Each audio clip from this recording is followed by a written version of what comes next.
ability to have food on our tables. We appreciate you more than words can possibly say.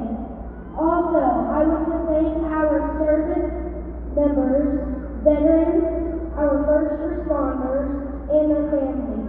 Because of your courage and sacrifice, let us to live free, gather like this, and please join me in giving them a round of applause.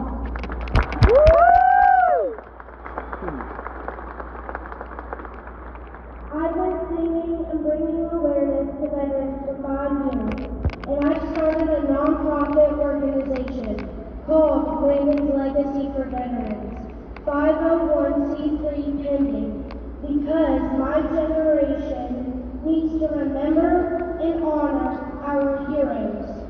If you'd like to support, visit landonslegacyforveterans.com and hit the contact tab.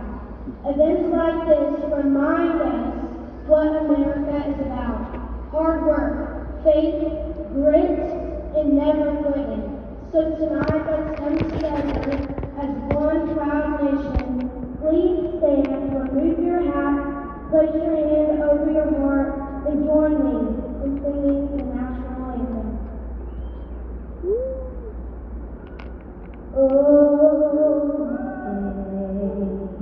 can you see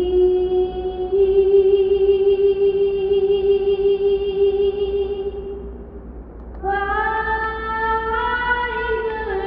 on earthly light? What so proudly we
for the